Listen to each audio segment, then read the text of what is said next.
महात्मा बुद्ध के समय की बात है। उन दिनों मृत्यु के पश्चात आत्मा को स्वर्ग में प्रवेश कराने के लिए कुछ विशेष कर्मकांड कराए जाते थे।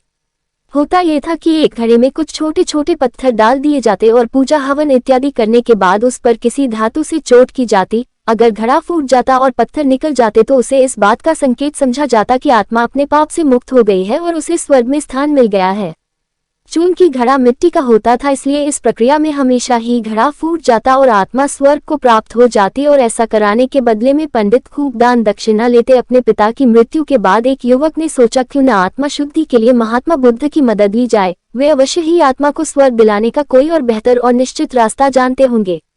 इसी सोच के साथ वो महात्मा बुद्ध के समक्ष पहुंचा। हे महात्मन, मेरे पिताजी नहीं रहे, कृपया आप कोई ऐसा उपाय बताएं कि यह सुनिश्चित हो सके कि उनकी आत्मा को स्वर्ग में ही स्थान मिले। युवक बोला।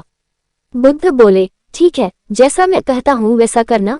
तुम उन पंडितों से 2 घड़े लेकर आना, एक में पत्थर और दूसरे में घी भर देना।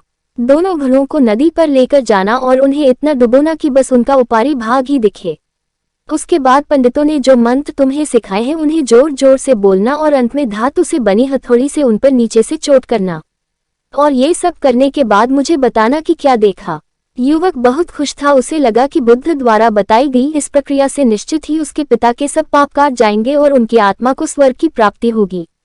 अगले दिन युवक ने ठीक वैसा ही किया और सब करने के बाद वह बुद्ध के समक्ष उपस्थित हुआ। आओ पुत्र, बताओ तुमने क्या देखा, बुद्ध ने पूछा।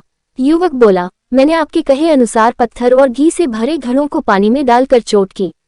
जैसे ही मैंने पत्थर वाले घड़े पर प्रहार किया घड़ा टूट गया और पत्थर पानी में डूब गए।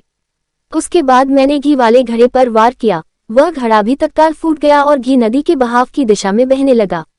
बुद्ध बोले, ठीक है, अब जाओ और उन पंडितों से कहो कि कोई ऐसी पूजा यज्ञ इत्यादि करे कि वे पत्थर पानी के ऊपर तैरने लगे और घी नदी की सतह पर जाकर बैठ जाए। युवक हैरान होते हुए बोला, आप कैसी बात करते हैं? पंडित चाहे कितनी भी पूजा करे ले पत्थर कभी पानी पे नहीं तैर सकता और घी कभी नदी की सतह पर जाकर नहीं बैठ सकता। बुद्ध बोले, बिल्कुल सही, और ठीक ऐसा ही तुम्हारे पिताजी के साथ है। उन्होंने अपने जीवन में जो भी अच्छे कर्म किए हैं वो उन्हें स्वर्ग की तरफ उठाएंगे और जो भी बुरे कर्म किए हैं वे उन्हें नरक की ओर खींचेंगे। और तुम चाहे जितनी भी पूजा करा लो, कर्मकांड करा लो, तुम उनके कर्मफल को रत्ती भर भी नहीं बदल सकते। युवक बुद्ध की बात समझ चुका था कि मृत्यु के पश्चात स्वर्ग जाने का सिर्फ एक ही मार्ग है और वो है जीवित रहते हुए अच्छे कर्म करना।